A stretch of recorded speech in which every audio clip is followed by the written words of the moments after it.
بسم اللہ الرحمن الرحیم۔ تمام ناظرین و سامعین کو شفیق آن لائن اکیڈمی کی طرف سے السلام علیکم ورحمۃ اللہ وبرکاتہ۔ امید ہے تمام احباب خیر و عافیت سے اپنی اپنی مصروفیات میں زندگی بسر کر رہے ہوں گے۔ ہماری دعا ہے کہ اللہ تعالی سب کو سلامت رکھے۔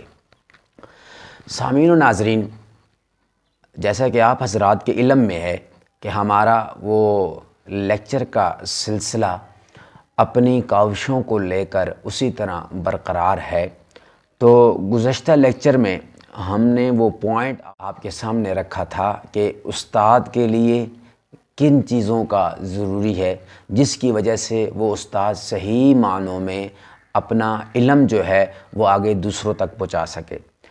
3 اہم پوائنٹ ہم نے آپ کے سامنے رکھے تھے۔ آج اسی سے ریلیٹڈ چوتھا پوائنٹ ہے کہ قول اور فعل میں ہم آہنگی، کہ قول اور فعل سیم ہونا چاہیے۔ جیسا کہ استاد جب بات کرے، کسی کو ایڈوائس کرے، اسٹوڈنٹ کو کوئی واعظ کرے، تو جیسا اس ایڈوائس پر استاد کا خود بھی عمل ہونا چاہیے، تب وہ جا کر دوسروں کو وہ ایڈوائس کرے، تب اس ایڈوائس میں وہ اثر ہوگا جو فوراً اسٹوڈنٹ کے دل میں عمل کے لیے متحرک ہو جائے گا، اور وہ جذبہ پیدا ہوگا جس کی وجہ سے اسٹوڈنٹ فوراً اس نصیحت پر عمل پیرا ہونے کی کوشش کرے گا۔ جیسا کہ حضور پاک صلی اللہ علیہ وسلم ہمارے لیے نمونہ ہیں، انہوں نے سارے طریقہ کار کو عملی جامہ پہنا کر ہمارے سامنے پیش کیا ہے، تو آپ ان کی سیرت سے بخوبی واقف ہیں کہ رسول اللہ صلی اللہ علیہ وسلم نہ اپنی صرف مؤثر شخصیت کے ذریعے پڑھاتے تھے، بلکہ ایک طرف صحابہ کرام رضوان اللہ تعالی علیہم اجمعین نبی کریم صلی اللہ علیہ وسلم کی شخصیت سے متاثر تھے، تو دوسری جانب آپ صلی اللہ علیہ وسلم کا ذاتی رویہ جو تھا وہ انہیں عمل کی تحریک دیتا تھا۔ رسول اللہ صلی اللہ علیہ وسلم کا طرز عمل حیات انسانی کے ہر پہلو کے لیے بالعموم اور اساتذہ کرام کے لیے بالخصوص بہترین نمونہ ہے۔ قرآن کریم میں باری تعالیٰ کا ارشاد ہے کہ لَقَدْ كَانَ لَكُمْ فِي رَسُولِ اللَّهِ أُسْوَةٌ حَسَنَةٌ لِمَنْ كَانَ يَرْجُو اللَّهَ وَالْيَوْمَ الْآخِرَ وَذَكَرَ اللَّهَ كَثِيرًا، کہ تحقیق تمہارے لیے رسول اللہ صلی اللہ علیہ وسلم کی ذات میں ایک بہترین نمونہ ہے، ہر اس شخص کے لیے جو اللہ سے اور یوم آخرت سے امید رکھتا ہو اور کثرت سے اللہ کا ذکر کرتا ہو۔ اب آپ خود اندازہ لگا لیں، اس بات میں ہمارا یقین ہے کہ قابل تقلید اور مثالی شخصیت رسول اللہ صلی اللہ علیہ وسلم ہی ہے، جن کا ہر قول اور ہر فعل اللہ تعالیٰ کی ہدایت کے مطابق ہے۔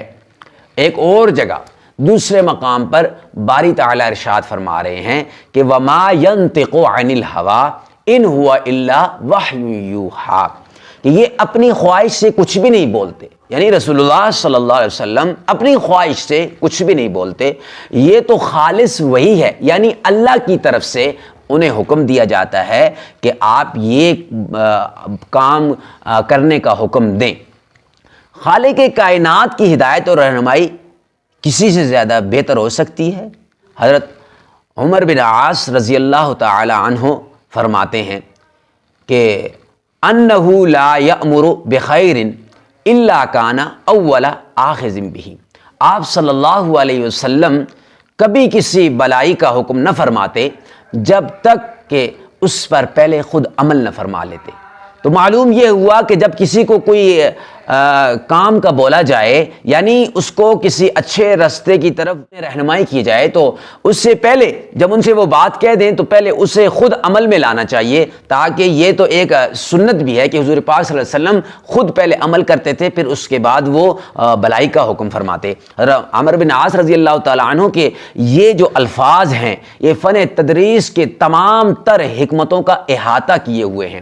استاد کے قول و فعل میں ہرگز تضاد نہیں ہونا چاہیے۔ یہاں ایک سوال پیدا ہوتا ہے کہ یعنی اسلامک جو لٹریچر ہے یا اسلامیات کے جیسے مضامین کے استاد کے لیے تو قول اور فعل میں ہم آہنگی کی ضرورت سمجھ میں آتی ہے، لیکن سائنس یا زبان و ادب کے استاد کے لیے یہ کیسے ممکن ہو سکتا ہے کہ جو کچھ وہ پڑھائے اور اسی پر عمل کر کے دکھائے؟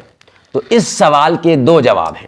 پہلا جواب کہ کیا انگریزی کے استاد کے لیے ضروری نہیں کہ نفس مضمون پر اس کی گرفت اعلیٰ معیار کی ہو؟ اگر استاد مطالعے کی تلقین کرتا ہے تو کیا اسے خود ہر ہفتے بغل میں ایک نئی کتاب دبائے نظر نہیں آنا چاہیے؟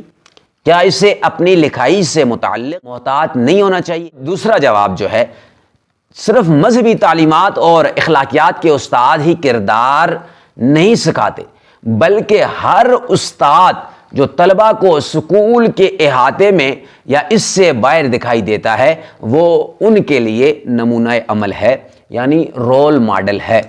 ہمیشہ یاد رکھیے، دوسروں کی اصلاح یقیناً اپنی اصلاح ہوتی ہے، لہذا خود سے ابتدا کیجئے اور پھر ان لوگوں سے جو آپ کے قریب تر ہیں۔ تو سارے کلام کا حاصل گفتگو یہ ہوا کہ قول اور فعل میں تضاد استاد کے شایع نشان نہیں ہے۔ اللہ ہمیں انہی حضور صلی اللہ علیہ وسلم کی تعلیمات پر خود بھی عمل کرنے کی توفیق عطا فرمائے اور دوسروں کو بھی اس سے آگاہ کرنے کی توفیق عطا فرمائے۔ امید ہے کہ آپ کو اس سے ہمارے اس چھوٹے سے کلپ سے فائدہ ہوگا۔ اللہ ہم سب کا حامی و ناصر ہو۔ انشاءاللہ نیکسٹ ویڈیو میں ملتے ہیں۔ اپنا خیال رکھیے گا، تب تک کے لیے اللہ حافظ۔